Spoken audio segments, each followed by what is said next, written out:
오늘도 우리 사는 이야기 찾아주셔서 감사합니다. 사연자분이 보내주신 이야기 시작해볼게요. 안녕하세요. 제 인생은 정말 이제 파란만장했다고 해도 과언이 아닙니다. 평범하게 살아가는 것이 얼마나 행복한 일인지 저는 너무나 잘 알게 되었는데요. 저는 고등학교 때 사고로 다리를 잃었습니다. 다리를 잃은 이후의 삶은 너무나도 불행하고 비참한 하루하루의 연속이었어요. 가장 일상적이고 평범한 생활이 평범하지 않아지는 순간 제가 이 세상 사람들과는 다른 사람이라는 생각이 많이 들었습니다. 그럼에도 저는 저만의 생활을 해야 했고 부모님께서는 저의 정신건강적인 부분을 걱정해서 심리치료센터를 다니거나 다른 취미생활도 가져보기를 권하셨습니다. 저도 부모님도 어떻게 해서든 살아야 했으니까요. 그렇게 저는 취미생활로 커피를 배우기 시작했습니다. 커피도 배우다 보니 흥미가 생겨서 그렇게 몇 달을 커피의 매력에 빠져서 지냈는데 그러던 중에 저와 함께 수업을 듣던 지금의 신랑을 만나게 되었습니다. 처음에는 거부감이 들기도 했고 제 현재 상황이 스스로 당당하지 못해서 그 사람과의 만남을 거절했습니다. 제 처지를 너무나 잘 알았기에 사실 결혼은 생각하지 않고 살아온 저였으니까요. 직장 번듯하고 예의 바른 그 사람의 옆자리는 더더욱이 제 자리는 아니라는 생각에 저는 한사코 거절했습니다. 그렇게 바리스타 수업의 마지막 날이었습니다. 그날에도 그 사람은 처음처럼 저에게 마음을 표현하더라고요. 저는 그날은 솔직히 제 마음을 말했습니다. 저는 몇 년 전 사고로 다리를 잃어서 이제서야 겨우 휠체어를 편하게 운전할 수 있게 되었고 아직 세상 밖으로 나서는 게 사람들의 시선이 겁이 나고 제 마음이 편치 않아서 연애를 할 여유가 없어요. 라고요. 이제껏 제가 그 사람에게 거절하면서 가장 길게 말했던 것 같습니다. 그동안에는 그저 단답형으로 대답하고 등을 돌리곤 했었거든요. 그렇게 저의 말에 신랑의 대답은 세상에 나왔을 때 손을 잡아드릴 수 있는 사람이 되고 싶어요. 기다릴게요. 였습니다. 그동안의 고백도 여러 번이었지만 이상하게도 그 사람의 그 마지막 말은 계속해서 제 가슴속에 남았습니다. 그렇게 바리스타 수업이 끝나고 나서도 저는 커피의 매력에 빠져 있었기 때문에 가보고 싶은 카페도 많았습니다. 그때마다 부모님께 부탁드려서 같이 가곤 했었는데 부모님도 사업을 하시고 일이 바쁘셔서 힘들어 하시는 걸 아는 터라 그때마다 어디 가자고 말할 수가 없었습니다. 그러다가 어느 날은 제가 잠깐 뭘 시익이라도 했던지 그 사람한테 연락을 하게 되었어요. 너무 가보고 싶은 카페가 있는데 함께 가줄 수 있냐고 물었습니다. 거절해도 상관없다는 생각으로 물었는데 신랑은 흔쾌히 함께 가주겠다고 했고 그렇게 저희는 그날 첫 데이트를 하게 되었습니다. 그렇게 저희는 데이트를 하게 되었는데 데이트 장소를 커피를 좋아하는 저를 따라서 카페를 다니는 것이었습니다. 사실 이렇게 하루에도 몇 곳의 카페를 가면서도 그 남자는 단 한 번도 싫은 티나 찡그린 표정을 보여준 적이 없었습니다. 그렇게 사귀자는 말 한마디 없이 그 사람과의 연애를 시작하게 되었고 남들과 다르지만 남들처럼 저희도 연애를 했어요. 그렇게 5년이나 되는 연애 기간 동안 저는 그 사람에게 단 한 번도 결혼에 대한 이야기를 꺼낸 적이 없었는데 5주년이 되는 날 그 사람이 저에게 프로포즈를 해왔습니다. 저도 연애하면서 당연히 결혼에 대한 꿈을 꾸긴 했습니다만 제 처지를 생각하면 그것까진 생각하지 말자며 지내왔습니다. 그런데 이렇게 프로포즈를 해오니 기쁘면서도 정말 많이 망설이게 되었습니다. 하지만 끊임없는 그 남자의 설득과 응원 덕분에 저는 그 남자와 함께 하기로 마음먹었고 결혼 준비를 하기로 했습니다. 가장 먼저 제 마음의 짐을 덜고 싶어 시댁에 인사부터 드리기로 했습니다. 처음 시댁에 인사를 드리러 가던 날 댁에서 봐야 하는 게 맞지만 제가 다리가 불편하다 보니 시댁 근처 식당을 예약하고 먼저 앉아서 기다렸습니다. 그리고 처음 뵙는 시부모님께 인사를 드리고 식사를 하면서 이런저런 이야기를 나누고 집으로 가려고 했는데 식당을 나오면서 제 휠체어를 밀어주는 신랑의 모습을 보시고는 시부모님이 작게 한숨을 내쉬는 걸 보았고, 그날은 결혼에 대해서 어떠한 말도 없이 자리가 끝났습니다. 결혼까지 못 갈 수도 있겠구나 했는데, 그 이후로는 무탈하게 저희는 상견례를 했고, 상견례를 마치고 나서 결혼까지 하게 되었습니다. 그리고 문제는 몇 달 뒤부터 시작이 되었습니다. 저는 신랑과 연애를 하고 몇 년이 지나고 나서 용기를 얻어서 카페를 오픈했습니다. 제가 휠체어를 타고 커피를 만들어야 해서 서빙과 정리 같은 부분만 아르바이트생을 고용해서 카페를 운영 중이었고, 제가 직접 만든 쿠키와 함께 카페는 제법 유명세를 타고 있었습니다. 그만큼 제가 하고 싶었던 일이라서 열과 성을 다해서 운영을 하니 주변에서 먼저 알아봐 주셨고, 정말 감사한 마음으로 하루하루 일하고 있었습니다. 결혼 이후에도 당연히 저는 카페에서 일을 하고 있었는데, 하루는 시부모님께서 카페를 방문하셨습니다. 미리 말씀도 없이 오셔서 조금 당황스러웠지만 저는 제가 준비한 커피와 쿠키를 가지고 시부모님께 갔습니다. 카페가 장사가 잘 되나 보네. 이제 몇 년 지나다 보니 제법 단골도 생겨서 괜찮은 것 같아요. 이렇게 일하다 몇 시쯤 집에 들어가? 그때그때 다르긴 한데 늦게까지는 하지 않고 8시쯤이면 대부분 집에 가요. 그렇게 간단한 안부만 물어보시다가 시부모님은 댁으로 돌아가셨고, 저도 마감을 하고 집으로 갔습니다. 집에 들어가고 얼마 지나지 않아서 신랑이 들어왔고 같이 이런저런 이야기를 하고 있는데 곧 시부모님이 오셨습니다. 어떻게 사나 궁금해서 와봤어.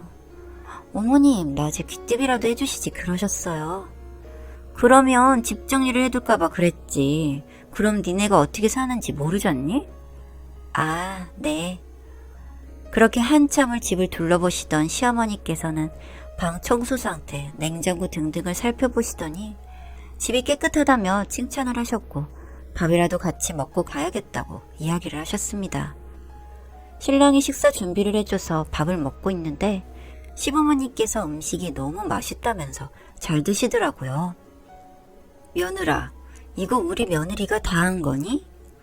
낮에 집안일 도와주시는 도우미분이 오셔서 해주신 거예요. 가정부를 불러? 네, 제가 몸이 이렇다 보니 저희 부모님께서 거의 매일 가정부를 불러주세요. 그러니 사돈이 참 친절하시네. 그렇게 시부모님이 댁으로 돌아가셨고 저희도 설거지를 하고 하루를 마무리했습니다. 그리고 몇 달 후 시어머니께서 저희 카페로 찾아오셔서 반가운 마음의 자리로 갔습니다. 어머님 오셨어요? 그래, 네가 다리가 그 모양이라 만나려면 늘 내가 이렇게 찾아와야 하는구나. 네? 아니야, 그게 중요한 게 아니고 혹시 너네 집 두 사람이 살기에 크지 않니? 글쎄요, 생각해 본 적이 없는 부분이라서요. 이번 기회에 우리가 그 집에 가서 같이 사는 건 어떠니? 그건 땡땡씨랑 이야기를 해봐야 될 것 같은데 혹시 이야기해보고 말씀하시는 걸까요? 그런 건 며느리인 네가 중간에서 애교 있게 잘 이야기해야 하는 거지. 아, 내가 같이 살면 너네 아침도 챙겨주고 이것저것 도와주면 얼마나 좋으니? 저희 아침은 잘 안 먹기도 하고 지금도 도우미 이모님이 거의 매일 오셔서 불편한 점 없이 지내고 있어요. 얘는 그건 네 생각이지. 그 다리를 지내는데 우리 아들이 편할 리가 없잖아. 그때 밥 먹을 때도 우리 아들이 움직이고. 우리 아들이야 워낙 애가 순해서 물어봐봤자 싫다고 할 테니 너한테 온 거 아니냐.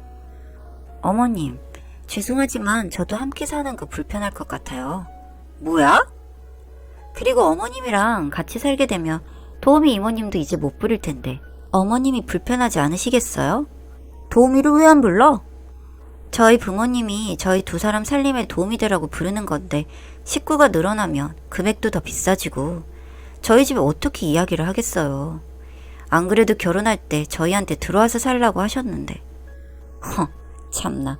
그래서 계속 우리 아들을 부려먹겠다 이거지? 뭐냐?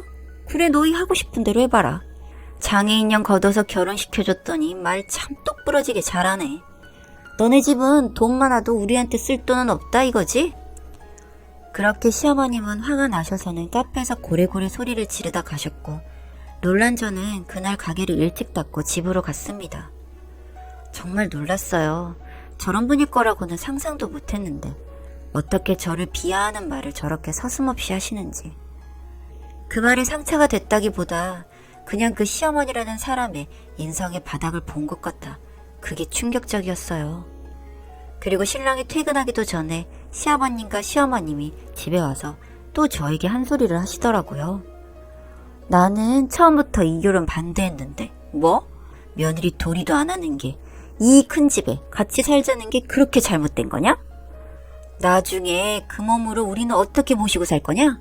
나중에 우리 나이 들면 요양원 보내고 둘이 지낼 생각이냐? 정말 이게 무슨 날벼락인지 정말 너무너무 황당해서 솔직히 입이 막혀 말도 안 나올 지경이었습니다. 두 분이서 그렇게 난리치고 고래고래 소리를 지르는 와중에 신랑이 퇴근해서 들어왔고, 신랑은 두 어른을 챙겨서는 집으로 돌려보내고 왔더군요. 당신 많이 놀랐지? 정말 미안해. 아니야, 당신한테 계속 같이 살자고 이야기하셨던 거야? 장인어른이 좋은 집도 해주시고 가정부도 보내주시고 하니까 부러우셨던 것 같아. 내가 잘 타일러서 말씀드릴 테니까 너무 마음 쓰지 마. 이렇게 찾아오기까지 하실 줄은 몰랐네. 그래. 그렇게 또 며칠이 지난 어느 날 엄마와 통화를 하면서 시댁에서 같이 살려고 한다는 이야기를 저도 모르게 흘렸는데 엄마가 엄청 화를 내시는 겁니다. 그래서 듣고 봤더니 처음 상견례가 끝나고 시어머님이 저희 엄마한테 전화를 해서 무리한 예단을 요구하셨다고 하더군요. 딸아이가 장애가 있어서 결혼하고 나서도 본인들이 모시고 살아야 한다면서요. 처음에는 괘씸해서 결혼을 반대하려고 했는데 그럴 때마다 제 곁에서 저를 위로하고 응원해주던 초신랑이 마음에 걸려서 저희가 모르게 예단 겸 해서 돈을 좀 챙겨주셨다고 했습니다. 그래서 결혼 생활을 할 때 적어도 저에게 함부로 하지는 않겠거니 생각을 했었는데 얼마 지나지도 않아서 이런 문제가 생기니 엄마가 화가 나신 거였습니다.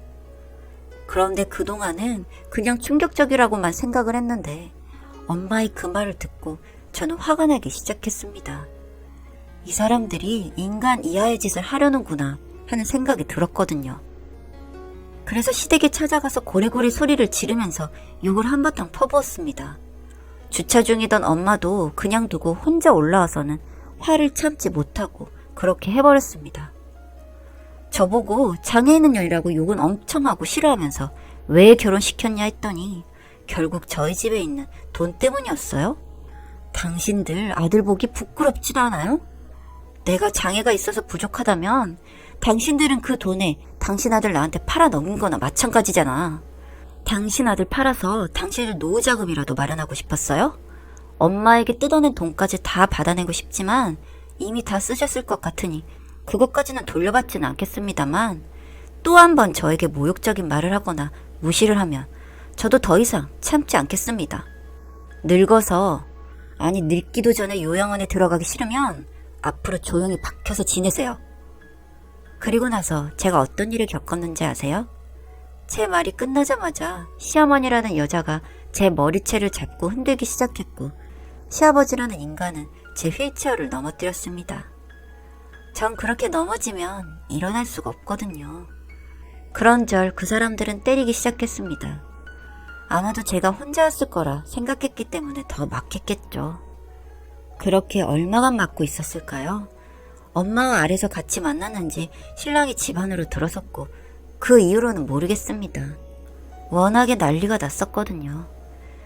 저희 엄마는 맞고 있는 절 보호하기 위해서 몸을 내던지셨고 남편은 두 분을 말리기 시작했는데 저희의 그 난장판은 결국 경찰이 와서야 끝났습니다. 남편은 자신의 부모님 편에 설 줄 알았는데 그날로 완전 등을 돌려버렸습니다. 좋은 사람이다 보니 말도 안 되는 짓을 저지른 사람이 자신의 부모라고 해도 용서하기가 힘들었나 봅니다. 저희 집에서는 폭행으로 이 두 분을 고소를 했고 전혀 합의를 해줄 생각은 없었습니다. 저와 엄마가 심하게 맞은 걸 보고 난 저희 아버지가 그 화를 참지 못해 자문 변호사분과 함께해서 소송을 진행 중에 있습니다. 장애인을 폭행하게 될 경우 더 불리하게 적용받을 수 있다고 해서 그쪽으로 완전히 탈탈 털어버리실 생각이신 것 같습니다. 이러한 부분에 대해서 남편도 동의를 한 상태이고 자신의 부모님과는 다시 얼굴 볼 일 없을 것이라는 말 한마디 후엔 전혀 관여하지 않고 있습니다. 아직 진행해야 할 일이 많은데 그날 이후로 계속해서 이분들은 사과를 해오고 무릎을 꿇고 눈물을 흘려가며 빌고 있습니다. 그런 모습을 보며 속이 시원하기는 하지만 제 마음은 전혀 달라지지 않네요. 그저 이 사람들을 다신 보고 싶지 않고 벌을 주고 싶은 마음뿐입니다. 어떻게 이런 부모 밑에 남편과 같은 자식이 나올 수가 있는 건지 참 알 수 없다는 생각이네요. 앞으로 일이 어떻게 진행될지는 모르겠지만 할 수 있는 한 최대한으로 괴롭혀 줄 것입니다.